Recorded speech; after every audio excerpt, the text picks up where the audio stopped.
함께 사도신경으로 신앙 고백하시겠습니다. 나는 전능하신 아버지 하나님 천지의 창조주를 믿습니다. 나는 그의 유일하신 아들 우리 주 예수 그리스도를 믿습니다. 그는 성령으로 잉태되어 동정녀 마리아에게서 나시고 본디오 빌라도에게 고난을 받아 십자가에 못 박혀 죽으시고 장사된 지 사흘 만에 죽은 자 가운데서 다시 살아나셨으며 하늘에 오르시어 전능하신 아버지 하나님 우편에 앉아 계시다가 거기로부터 살아있는 자와 죽은 자를 심판하러 오십니다. 나는 성령을 믿으며 거룩한 공교회와 성도의 교제와 죄를 용서받는 것과 몸의 부활과 영생을 믿습니다. 아멘. 우리 함께 찬송가 301장 지금까지 지내온 것 주의 크신 은혜라. 찬송가 301장 함께 찬송하도록 하겠습니다.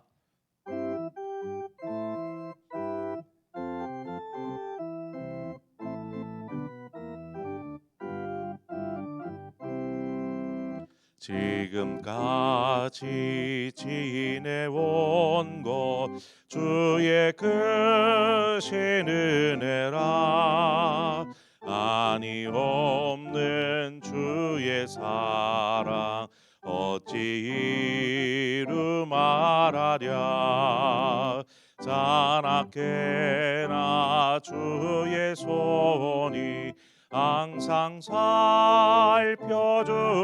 살펴주시고 모든 일을 주 안에서 영통하게 하시네. 몸도 맘도 연약하나 새 힘 받아 살았네. 물 붓듯이 부시는 주의 은혜 족하다. 사랑 없는 거리에나 험한 산길에 맬 때 주의 손을 굳게 잡고 찬송하며 가리라. 주님 다시 배울 날이 날로 다가와 무거운 짐 주께 맡겨 벗을 날도 멀잖네. 나를 위해 예비하신 고향 집에 돌아가 아버지의 품 안에서 영원토록 살리라.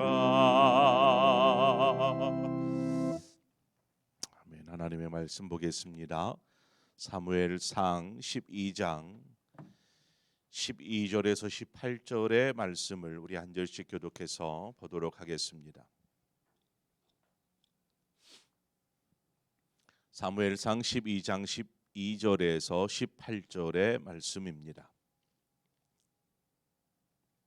한 절씩 교독합니다. 너희가 암몬 자손의 왕 나하스가 너희를 치러 옴을 보고 너희 하나님 여호와께서는 너희의 왕이 되심에도 불구하고 너희가 내게 이르기를 아니라 우리를 다스릴 왕이 있어야 하겠다 하였도다.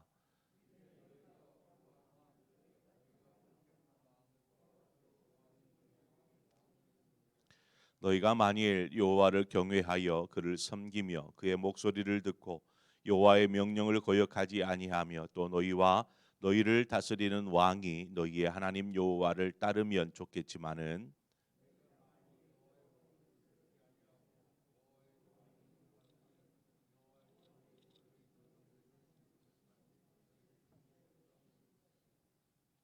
너희는 이제 가만히 있어서 여호와께서 너희 목전에서 행하시는 이 큰 일을 보라.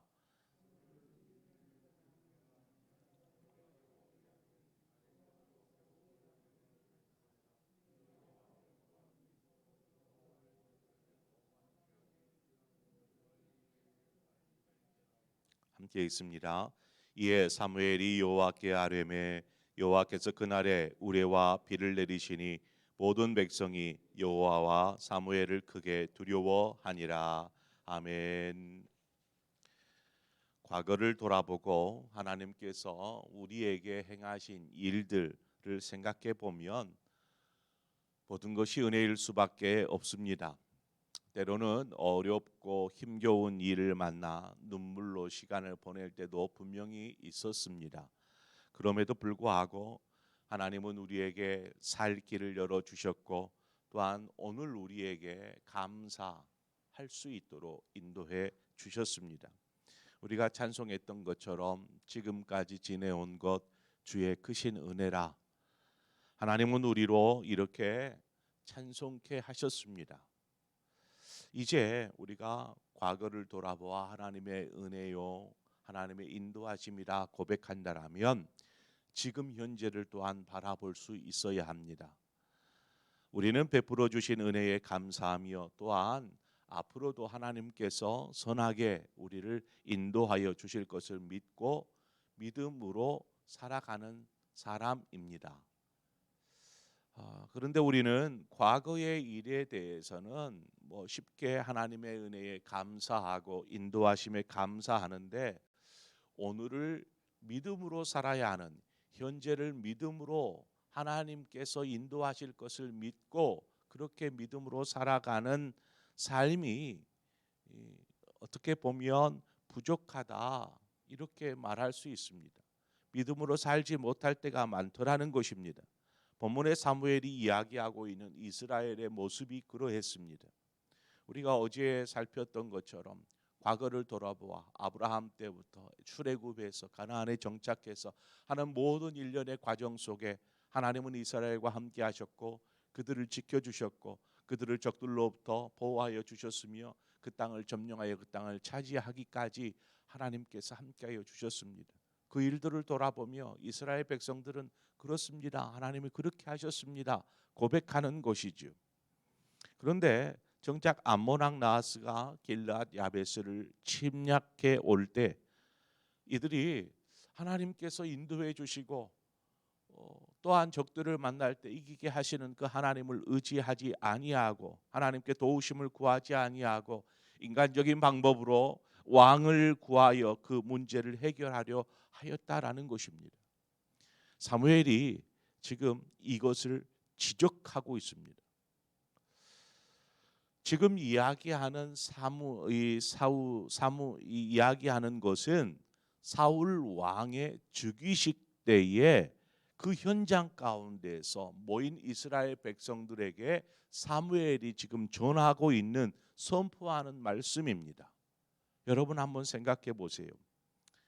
사무엘이 전하고 있는 이 메시지가 온 이스라엘 백성들에게 전해질 때에 분위기가 어떻겠습니까?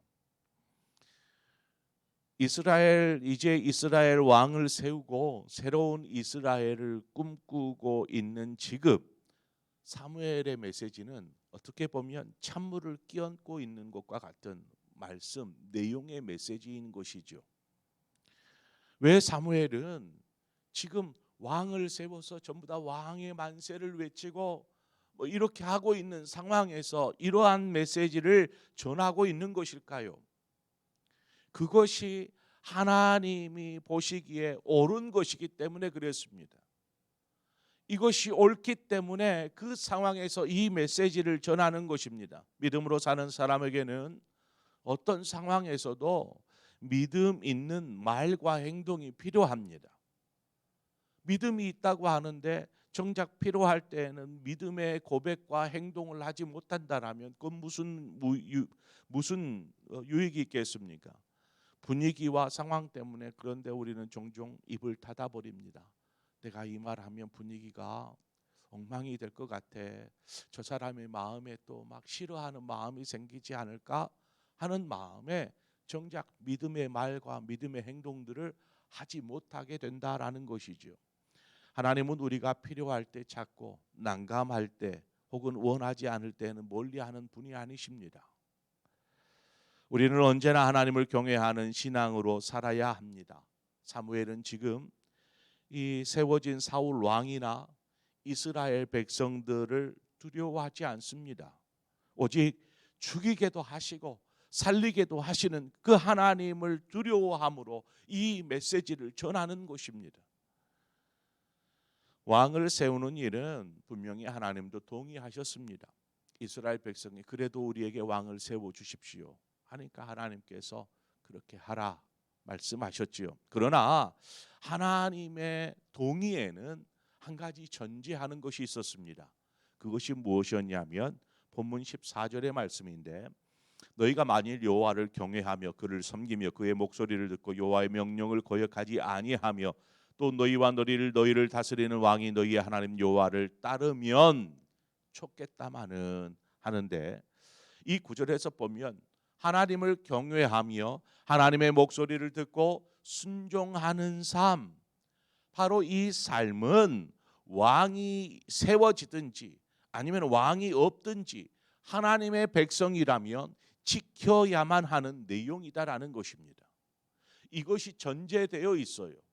왕을 세우든 어떠든지 간에 이 하나님을 섬기는 삶, 이 삶에만큼은 재고의 여지가 없다라는 것입니다. 너희는 하나님의 백성이다라는 것이죠. 만약 그렇지 않고 하나님의 경외하는 삶, 순종하는 삶, 말씀의 인도하심을 받는 삶이 없다라면 조상들이 하나님 앞에 범죄하였을 때에 겪었었던 그러한 고통을 겪을 수밖에 없다라는 것을 경고하고 있는 것입니다. 우리가 겪는 삶의 어려움들, 고난들, 이러한 것들은 두 가지의 이유가 있습니다. 크게 보면 한 가지는 우리가 하나님 앞에 범죄하였거나 잘못하였을 때에 겪는 어려움이라고 말할 수 있습니다. 또 다른 어려움의 이유라고 한다면 그것은 하나님께서 우리를 연단하시고 훈련하여서 성숙한 하나님의 일꾼으로 세우시기 위함입니다. 크게 보면 이렇게 둘로 나누게 되지요. 어떤 이유에서건 우리가 취해야 될 행동은 똑같습니다. 하나입니다. 그것이 무엇이냐면 하나님을 구하고 하나님을 찾으며 하나님 앞에 바로 서는 것. 어떤 어려움을 만나든 우리는 하나님을 구하고 찾는 삶, 하나님 앞에 바로 서는 삶이 되어야 합니다. 에레미야 29장 13절에 보면 너희는 전심으로 나를 찾고 찾으라, 그리하면 나를 만나리라 말씀하고 있습니다. 우리가 어떤 상황이든지 우리 하나님을 찾아야 합니다. 자신이 겪는 고난과 어려움이 때로는 이해가 되지 않습니다. 하나님, 제가 뭘 잘못했나요? 무슨 연유로 우리에게 이러한 고난과 아픔을 주십니까? 이렇게 이야기할 수도 있습니다. 이해가 안 되는 것이죠. 그럼에도 불구하고 우리는 하나님을 찾아야 합니다. 설령 모르면 하나님 알려주십시오. 구해야 하는 것이죠. 그것은 왜 그런 어려움을 겪고 있는지 우리가 하나님을 구하고 찾을 때에 분명히 알게 될 것입니다. 사무엘은 이스라엘 백성들 목전에서 한 가지 일을 이야기합니다. 그리고 그것에 대하여서 하나님 앞에 구하게 되죠. 그것이 무엇입니까? 내가 너희들 앞에서 하나님께 구하리니 기다리라 하면서 하나님 앞에 기도합니다. 그래서 하나님께서 우레와 비를 이스라엘이 모인 이 곳에 내리게 되죠. 17절의 서두에 보면 밀베는 때라고 기록하고 있습니다. 밀베는 때는 이제 추수 때이기도 하지만 이때는 건기가 시작되는 때이죠. 그래서 비가 오지 않습니다. 이때에는 비가 오지 않는 그때에 하나님 앞에서 하나님께 구하였더니 하나님께서 천둥 큰 우레소리와 함께 비를 이스라엘에 모이는 진중에 내리기 시작하는 것입니다. 여러분, 천둥 번개가 치고 막 비가 쏟아지는데 이 상황을 바라보면서 이스라엘 백성들이 두려워 떨기 시작합니다. 이것은 하나님에 대한 두려움입니다. 하나님이 어떠한 분이신지를 아는 것이죠. 하나님께서 이스라엘 백성에게 전하고 계시는 메시지입니다. 이스라엘 백성은 하나님께서 행하신 이 일을 통해서 하나님은 살아계시고 참으로 못하실 일이 없는 분이심을 분명하게 깨닫습니다. 하나님은 그러한 분이시구나. 누가복음 8장에 가보면 갈릴리 호수의 특징 중에 하나라면 갈릴리 호수는 잔잔하다가도 갑작스럽게 돌풍이 부는 그러한 바다가 바로 갈릴리 바다입니다. 그래 잔잔해서 배를 띄웠는데 어느 순간에 막 동풍이 몰아치는 것이죠. 돌풍이. 그래가지고 큰 어려움을 겪는 곳이 바로 갈릴리 호수입니다. 이 갈릴리 호수를 제자들과 주님이 건너게 되었습니다. 그런데 갑작스러운 돌풍이 광풍이 불기 시작하고 파도가 일렁이기 시작합니다. 배가 거의 잠길 지경인데 주님은 그저 피곤하셨는지 주무시고 계셨습니다. 그때 제자들이 안간힘을 쓰다가 안 되니까 주님을 깨웁니다. 주님, 우리가 죽게 되었습니다. 우리를 구원하여 주십시오. 그때에 주님께서 바다와 파도를 잠잠케 하시고 제자들에게 하신 말씀이 있습니다. 너희들의 믿음이 어디에 있느냐? 너희들의 믿음이 어디에 있느냐라는 질문을 하십니다. 여러분, 우리에게 광풍이 불든 어떤 상황에서든지 우리의 믿음은 어디에 있어야 할까요? 우레와 하나님께서 지금 이스라엘 백성의 진중에 내리고 있는 이 우레와 비는 믿는 자에게 있어서는 더 큰 용기와 믿음을 줍니다. 그렇지 않겠습니까? 우리가 믿는 하나님은 이러한 분이시야. 이러한 마음에 막 가슴이 뜨거워지고 하나님을 향한 그 마음이 어떻겠습니까? 그러다 믿음이 없는 사람은 두려워 떱니다. 염려합니다. 제자들처럼 이러다 죽지 않을까? 이러다가 배가 가라앉으면 어떻게 하지? 하는 두려움과 염려 가운데 살 수밖에 없더라는 것입니다. 그러므로 믿음 있는 사람은 삶의 어떤 일을 만나도 오히려 그 일을 통해서 더욱 믿음 안에서 하나님을 붙잡고 바로 서는 사람이다라는 것이죠. 바라기는 우리 상봉의 모든 성도들이 삶 속에서 정말 하나님을 믿음으로 고백하는 그 믿음의 신앙이 되어지기를 소망합니다. 어떤 상황을 만날지라도 염려하지 아니하고 두려워하지 말고 그렇습니다. 앞서도 말씀드렸던 것처럼 때로는 눈물을 흘릴 만큼 가슴이 찢어질 만큼 고통스럽고 그 고난 가운데서 아파할 수도 있습니다. 하지만 그럼에도 불구하고 하나님은 우리에게 살 길을 열어주시는 분이시다라는 사실입니다. 제자들에게 파도와 바람과 파도를 잠잠케 하신 이후에 질문하셨던 너희 믿음이 어디 있느냐? 우리의 믿음의 삶이 오늘 현재를 살아가는 우리에게 정말 필요합니다. 나에게는 무슨 믿음이 있는가? 나는 정말 믿음으로 살아가고 있는가? 과거를 돌아보며 하나님의 은혜를 찬송하고 주님의 은혜라 하는데 그 은혜로 살아야 될 우리가 오늘은 염려하고 두려워한다라면 그것이 믿음의 삶일까요? 다시 한번 돌아보면서 하나님, 지나온 삶, 지금까지 지내온 삶도 은혜였고 오늘을 내가 믿음으로 살아 하나님께서 우리의 삶을 인도하시는 그 놀라운 은혜들을 오늘 또 내일 또 경험하는 삶 되게 하여 주옵소서. 이러한 믿음의 신실한 고백을 하는 우리 모든 상봉의 성도님들 되시기를 주님의 이름으로 축원드립니다. 기도하겠습니다. 좋으신 아버지 하나님, 은혜를 감사합니다. 하나님께서 우리의 삶을 인도하여 주셔서 오늘 이 시간까지 올 수 있었습니다. 뒤돌아보면 참 많은 것들을 누리게 하셨고 하나님 그 속에서 하나님께 고백하게 하여 주셔서 감사합니다. 그럼에도 앞으로 오늘을 보면 여러 가지 산재되어 있는 풀지 못한 삶의 숙제들, 문제들, 어려움들이 여전히 우리를 힘겹게 하고 염려와 근심하게 합니다.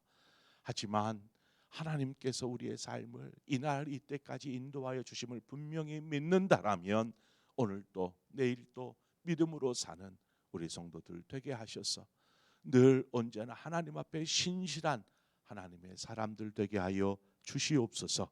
예수님의 이름으로 기도합니다. 아멘.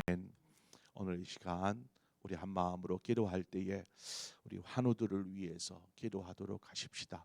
그리고 오늘 주신 말씀을 생각하면서 나는 정말 믿음으로 사는 사람인가? 삶의 문제 앞에도 믿음으로 서 있는 사람인가? 우리 스스로를 좀 돌아보고 하나님 앞에 우리의 마음을 신실하게 진실하게 내어드리는 이 시간 되어지기를 바랍니다. 우리 함께 합심해서 기도하며 나아가고 자유롭게 돌아가시겠습니다. 함께 기도합니다. 하나님, 좋으신 하나님, 우리의 삶을 하나님의 귀한 은혜들로 채워주셨습니다. 하나님의 손길 안 미친 것